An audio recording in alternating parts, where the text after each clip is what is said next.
Sometimes the greatest revenge is silence. Sometimes the loudest power move is no move at all. They thought you'd beg, they thought you'd crawl, but instead, you walked away, and that's when they finally understood your worth. There's a myth we've been fed since childhood that staying, no matter what, shows loyalty, shows love, shows courage, that if you walk away, you're giving up, you're weak, you've lost. But let me tell you something. Sometimes staying is the coward's way out. Sometimes staying is the easy way, because it takes nothing to settle for less. It takes everything to stand up, turn around, and walk away from something, or someone, that doesn't value you. Walking away is not weakness. Walking away is one of the boldest acts of strength a human being can perform, because in that moment you're saying, I choose myself. When people think you're going to chase them, they're betting against your self-worth. They're betting you don't know who you are. They believe they hold the power because they can walk away and dangle themselves like a prize. They believe you'll come running. But the moment you don't chase, the moment you keep your chin high and your pace steady, everything shifts. The power they thought they had dissolves. They thought you'd break down, but instead you break free. They thought you'd collapse, but instead you stand taller. Walking away is not an escape, it's a declaration. A declaration that you will not be defined by anyone else's games. Think about it. When a door is locked, you don't keep beating it until your fists bleed. You don't beg the door to open. No, you turn and you find another door. That's life. Some people are locked doors. Some situations are locked doors. The more you chase them, the more you bleed. But when you walk away, when you stop giving energy to something that refuses to open, suddenly you discover paths you never even saw before. Walking away doesn't mean defeat. It means wisdom. It means you're smart enough to recognize where your energy belongs and where it doesn't. There will be people who call you cold for walking away. They'll say you lack loyalty. They'll say you lack patience. But what they really mean is this: you're not giving them the control they once had over you. Loyalty is not slavery. Patience is not punishment. There's a difference between commitment and captivity. And walking away is the moment you draw the line. It's the moment you say, my loyalty is to myself first. My peace comes before your drama. My future comes before your manipulation. That's not cold. That's clarity. Walking away is also about courage. Let's not pretend it's easy.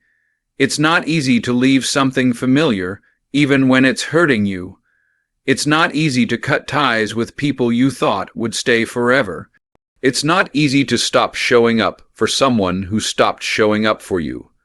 That's why walking away is strength, because it demands courage. It demands that you step into the unknown with nothing but your faith and your backbone. Weakness clings, weakness begs, weakness chases, strength walks away. Strength understands that the pain of leaving is still better than the prison of staying. And here's the beauty: when you walk away, you don't just free yourself, you redefine yourself. You stop being someone's shadow and become your own light. You stop being part of someone else's story and start writing your own.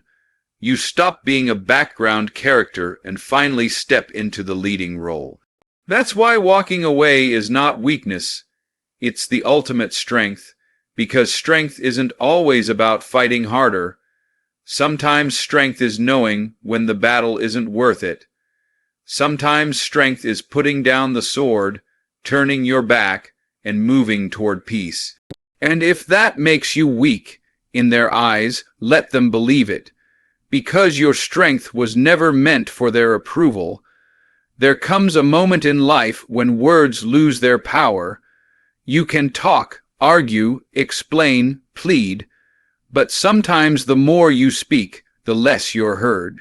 Sometimes the more you try to prove your worth, the more they dismiss it, and that's when silence becomes your greatest weapon, because silence doesn't beg for attention.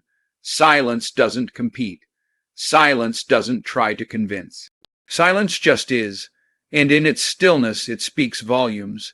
It tells them what your words never could. I'm not here to fight for a spot in your life. Either you recognize my value or you lose it. See, silence is uncomfortable for those who expected noise. They expected you to react, to call, to text, to chase. They expected tears. They expected explanations. They expected a breakdown. But when none of that comes, when instead there's only silence, suddenly they're left alone with themselves. And that's the hardest thing for a person to face, themselves. Silence forces people to confront the emptiness they created. Silence forces people to wonder why you stopped talking, why you stopped showing up, why you stopped caring. And in that wondering, they hear your message louder than any words you could have spoken. Think about the strongest moments in history. Not all of them were marked by speeches. Some were marked by silence. The silence of a man who refused to argue with his accusers. The silence of a woman who walked away from abuse and never looked back. The silence of communities that refused to be broken even when they were oppressed. Silence has power because it cannot be debated. Words invite arguments. Silence ends them. Words can be twisted. Silence cannot. Words can be ignored. Silence lingers, echoing louder with every passing day. Now, don't confuse silence with weakness. Weak silence is when you stay quiet out of fear. Strong silence is when you stay quiet out of strength. It's the difference between swallowing your truth and standing so firmly in it that you don't need to explain it. When you choose silence, it's not because you don't have anything to say, it's because you know you don't need to say it. Silence says, I know my worth. I don't need to defend it. Silence says, your actions already told me everything I needed to know. Silence says, I don't need closure from you. I gave it to myself. That's not weakness. That's mastery, and here's the truth. Silence heals. Every time you argue with someone who doesn't value you, you reopen wounds that should be closed. Every time you try to explain yourself to someone committed to misunderstanding you, you lose energy that should be invested in your own growth. Silence is how you reclaim that energy. Silence is how you stop bleeding for someone else's approval. Silence is how you give your soul room to breathe again. When you stop talking and start listening to your own heart, you hear things you could never hear over the noise of conflict. Silence doesn't just speak, it teaches. Finally, silence flips the script. It changes the game. The one who expected to control you with drama suddenly has nothing to work with. They can't manipulate your words if you don't give them any. They can't twist your emotions if you don't display them. They can't keep pulling you into cycles if you refuse to play. That's the power of silence. It takes away their control and gives it back to you.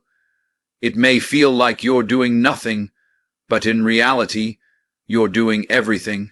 You're protecting your peace. You're guarding your spirit. You're declaring, without saying a single word, that your value will never again be negotiated at the table of someone who doesn't deserve a seat in your life. There is one thing in life you should never put on the table, never bargain with, never compromise for anyone, and that is your self-respect. Because once you trade it away, once you discount it, once you hand it over just to keep somebody else happy, you lose yourself.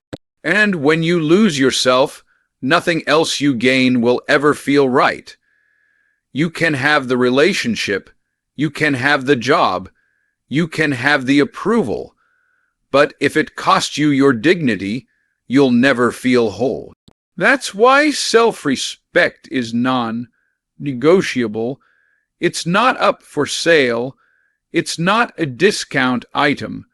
It's the one thing you carry that defines everything else in your life. When someone treats you like you're less than what you are, you have two choices.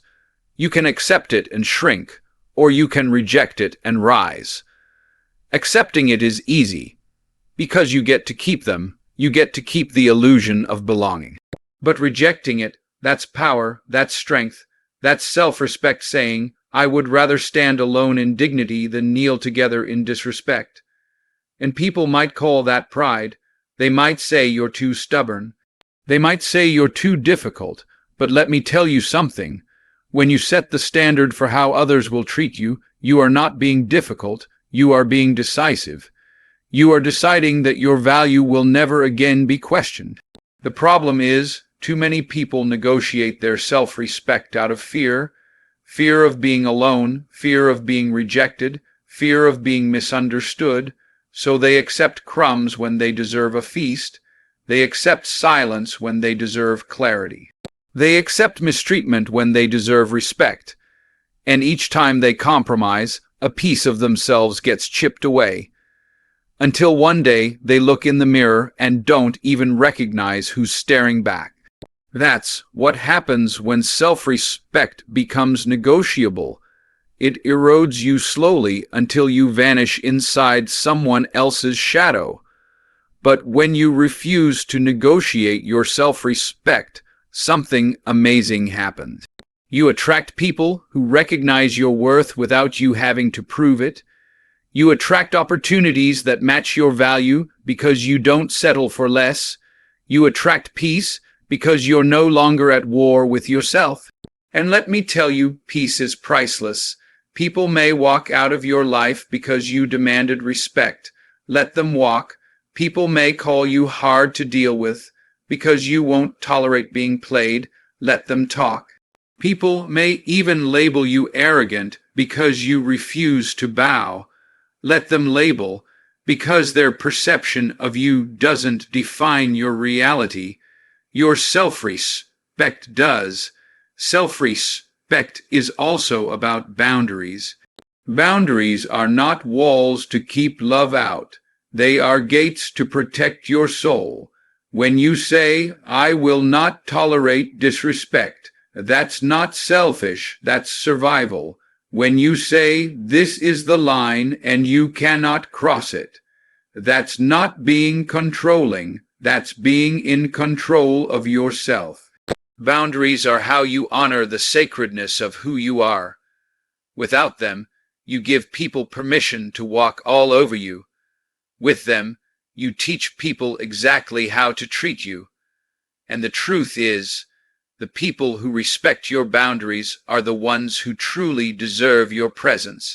And here's the bottom line. When you respect yourself, you don't have to beg anyone else to respect you. It's automatic. People can see it in how you carry yourself, in how you speak, in how you walk into a room. Self-respect is magnetic. It commands attention without noise. It demands recognition without force. And when someone refuses to respect you, you don't argue, you don't chase, you don't negotiate. You remove yourself. Because respect is not requested. Respect is required. And if they can't give it, they don't get you. That's why self-respect is non-negotiable. Because the moment you put it on the bargaining table, you've already lost the deal. Sometimes the hardest thing to accept is that the very space you're afraid of is the very space you need. Distance hurts, yes. It stings, it makes you feel empty. But that same distance, the silence, the solitude, the separation, is where growth is born. You see, when you're too close to something, you can't always see it clearly. When you're tangled in the noise, you can't always hear yourself. But when you step back, when you create distance, suddenly the fog begins to lift. Suddenly the truth becomes louder.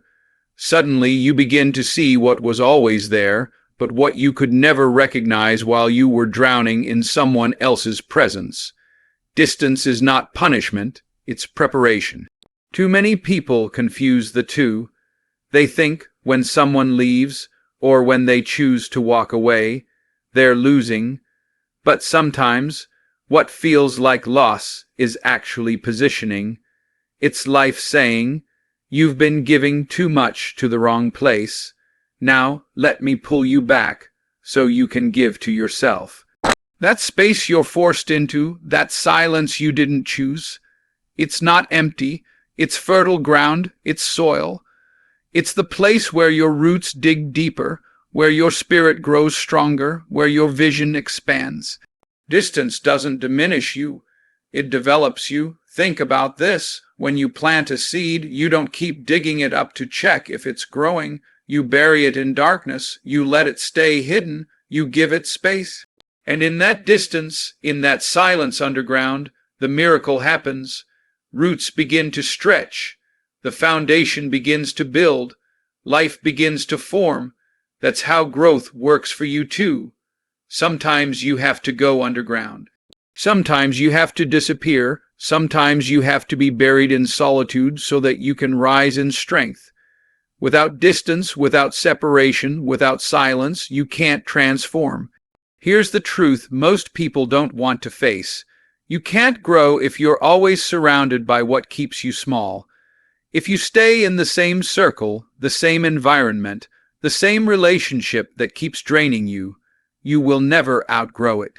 Familiarity feels safe, but it's often a cage, and cages don't build strength. They weaken it. You need distance to break the cycle. You need distance to hear your own voice without the constant opinions of others. You need distance to rediscover who you are when no one else is watching, when no one else is pulling at your energy, when no one else is trying to shape your decisions. And don't mistake this for loneliness. Loneliness says, "I'm empty without them." Growth in distance says, "I am learning to be full without them." Loneliness is waiting for someone else to complete you. Growth is realizing you were complete all along. The silence, the stillness, the long nights where you only have yourself, that's where you build resilience, that's where you build faith, that's where you build character. And once you've grown in that space, once you've found strength in that solitude, you'll never again chase validation from anyone else. Because you'll know your worth was never supposed to come from them in the first place.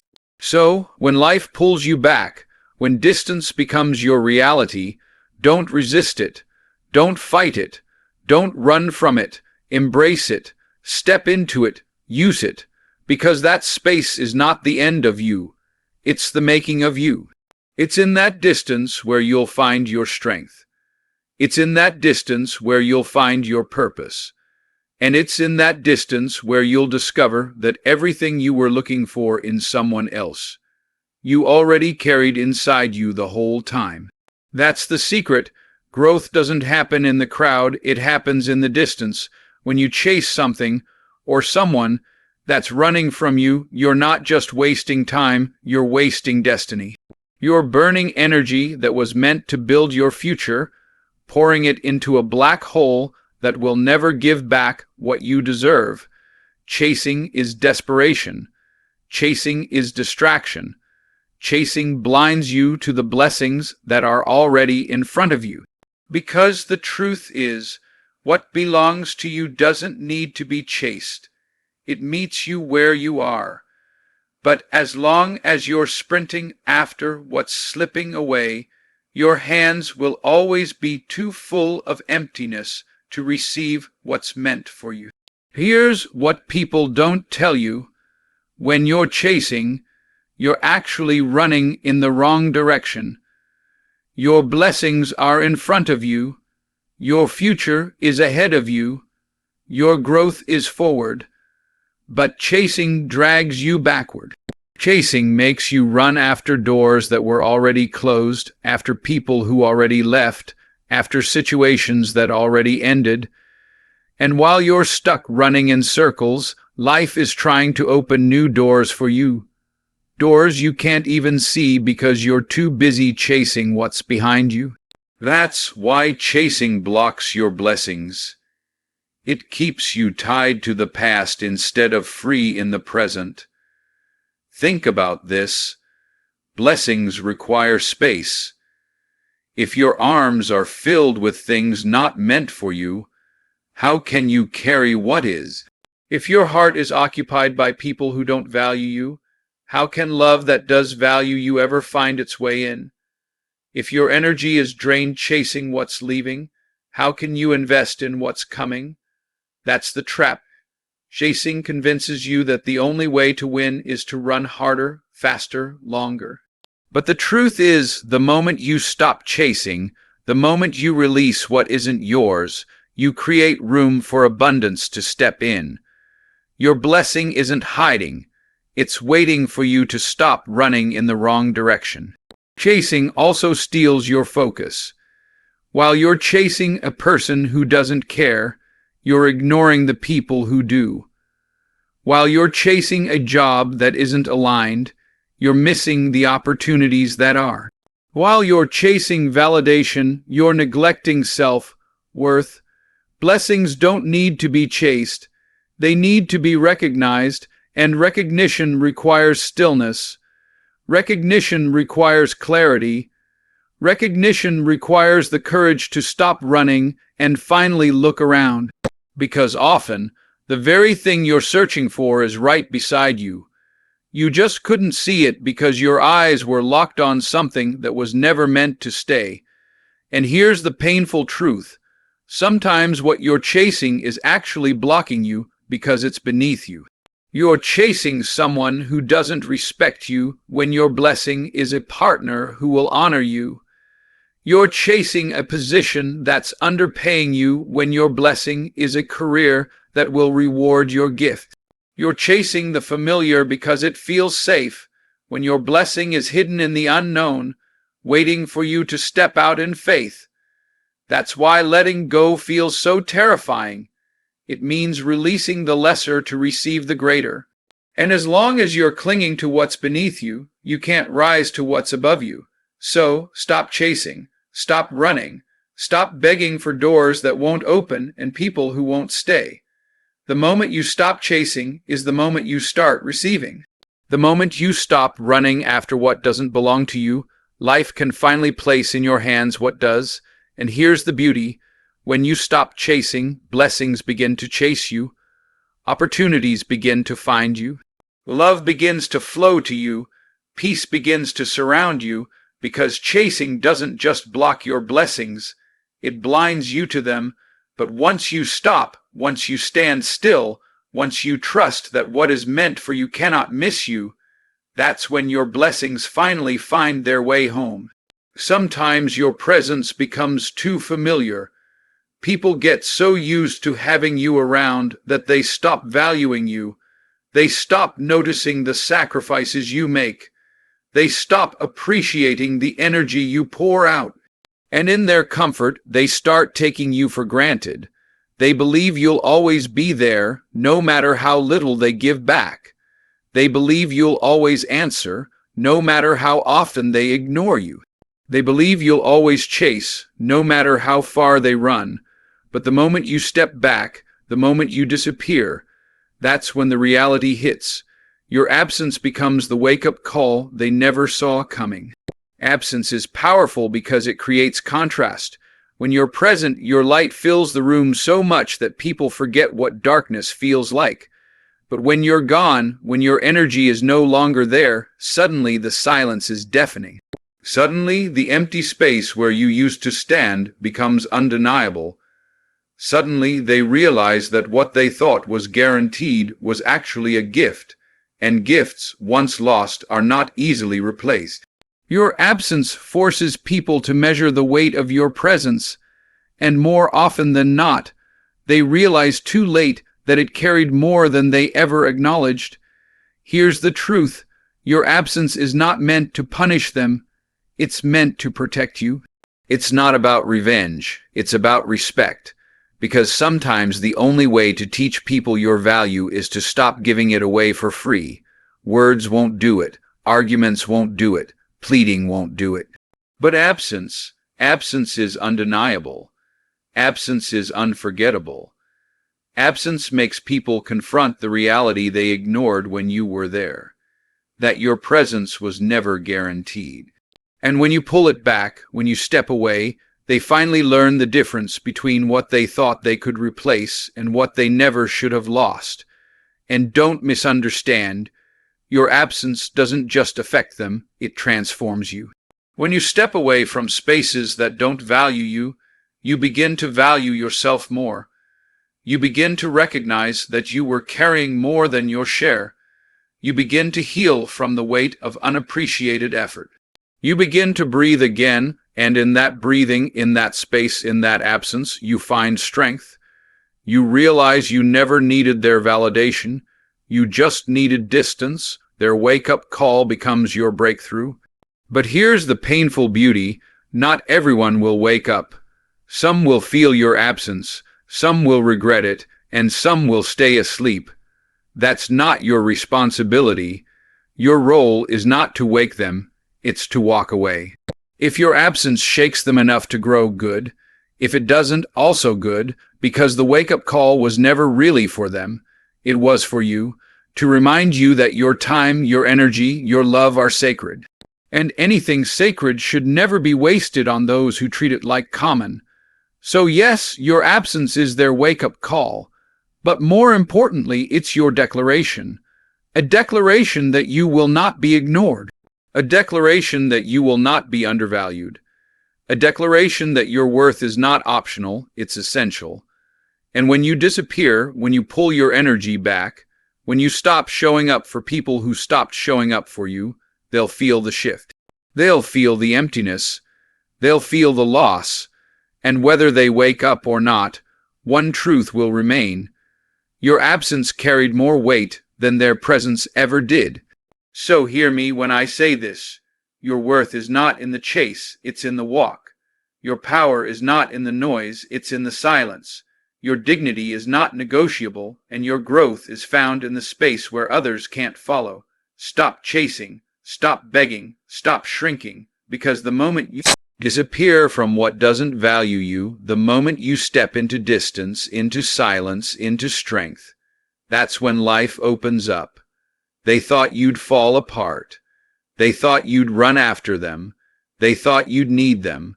But you proved something greater. You didn't lose them. They lost you, and when your absence echoed louder than your presence ever could, they finally understood. You were never the one who needed chasing.